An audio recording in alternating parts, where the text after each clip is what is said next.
प्यारे बच्चों, कक्षा 11 के हिंदी विषय में आज इस वीडियो में आप गोस्वामी तुलसीदास जी द्वारा रचित विनय पत्रिका के अंतिम पद का अध्ययन करेंगे। देखिए, हे हरि कस न हरहु भ्रम भारी, यद्यपि मृषा सत्य भाषे, जब लगी नहीं कृपा तुम्हारी। अर्थ विद्यमान जानिए संस्कृति नहीं जाई गोसाई, बिनु बांधे निज हठ सठ परबस, पर्यो कीर की नाई। सपने व्याधि विविध बाधा, भई मृत्यु उपस्थित आई। वैद अनेक उपाय करहि, वैद अनेक उपाय करहि, जागे बिनु पीर न जाई। श्रुति गुरु साधु सुसुति सम्मत, यह दृश्य सदा दुखदाई।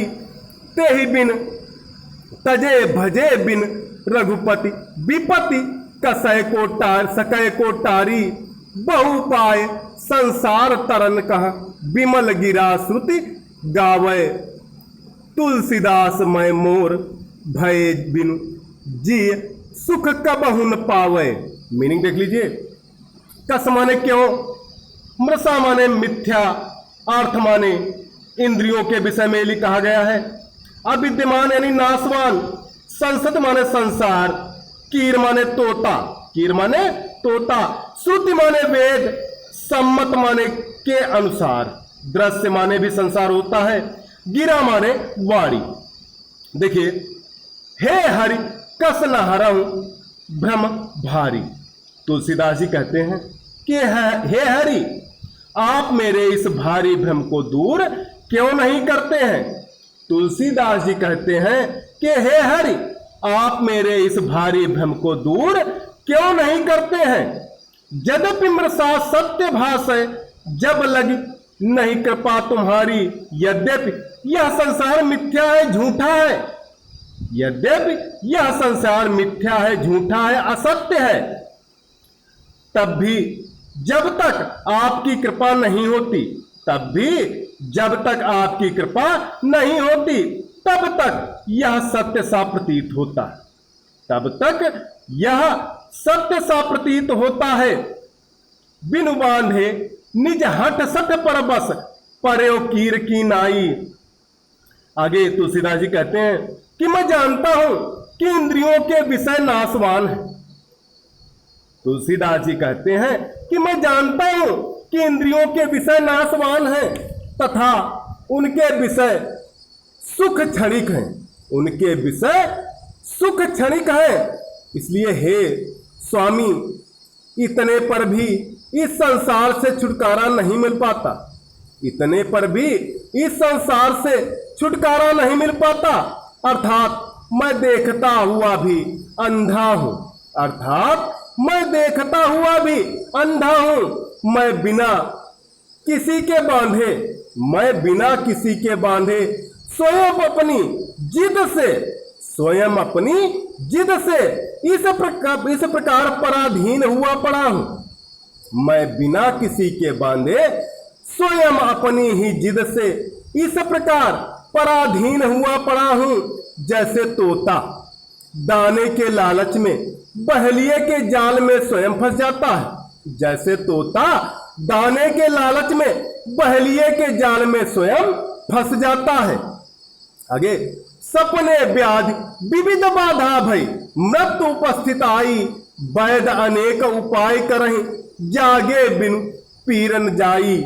आगे तुलसीदास जी कहते हैं, जैसे स्वप्न में अनेक भयंकर रोग आकर दबा लेते हैं, जैसे स्वप्न में अनेक भयंकर रोग आकर दबा लेते हैं, तब ऐसा प्रतीत होता है कि मानो मृत्यु ही आ गई हो, तब ऐसा प्रतीत होता है कि मानो मृत्यु ही आ गई हो। तब ऐसी स्थिति में वैद्य कितनी ही चिकित्सा करे, कितना ही इलाज करे, तब ऐसी स्थिति में वैद्य कितनी ही चिकित्सा करे, कितना ही इलाज करे, परंतु जब तक व्यक्ति जागता नहीं है, परंतु जब तक व्यक्ति जागता नहीं है, तब तक उसका दुख दूर नहीं हो सकता, तब तक उसका दुख दूर नहीं हो सकता। श्रुति गुर साध सुस्मृत सम्मत यह दृश्य सदा दुखदाई, तेहि बिन तजे भजे बिनु रघुपति, विपत्ति सकय को टारी। आगे देखिए, इसी प्रकार माया में पड़कर लोग अनेक यातनाएं अर्थात दुख भोगते रहे हैं। इसी प्रकार माया में पड़कर लोग अनेक यातनाएं अर्थात दुख भोग रहे हैं, साथ ही उन्हें दूर करने के उपाय भी कर रहे हैं, साथ ही उन्हें दूर करने के उपाय भी कर रहे हैं। परंतु बिना आत्मज्ञान के माया से छुटकारा पाना संभव नहीं। परंतु बिना आत्मज्ञान के माया से छुटकारा पाना संभव नहीं है।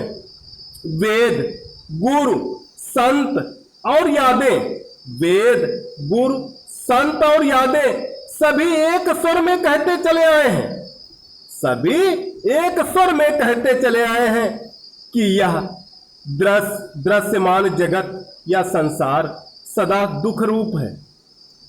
यह दृश्यमान संसार सदा दुख रूप है। जब तक इसे त्याग कर रघुनाथ जी का भजन नहीं किया जाता, जब तक इसे त्याग कर रघुनाथ जी का भजन नहीं किया जाता, तब तक कौन ऐसा समर्थ है जो आवागमन के चक्र से मुक्त हो सके। तब तक कौन ऐसा समर्थ है जो आवागमन के चक्र से मुक्त हो सके। तुलसीदास मैं मोर भये बिनु जिय सुख कबहु न पावे। कहने का मतलब है, वेद निर्मल वाणी से कह रहे हैं, वेद निर्मल वाणी से कह रहे हैं कि संसार सागर से पार होने के अनेक उपाय हैं, संसार सागर से पार होने के अनेक उपाय हैं।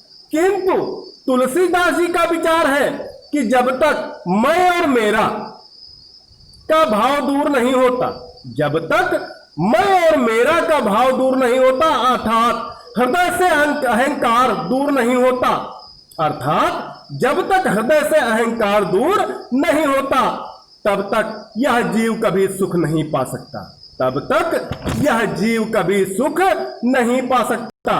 कब सौंदर्य देख लीजिए, भाषा ब्रज भाषा है, शैली मुक्तक शैली है, अलंकार भ्रांतिमान अलंकार है, रस शांत रस है, शब्द शक्ति लक्षणा है, गुण प्रसाद गुण है, छंद ज्ञेय पद है।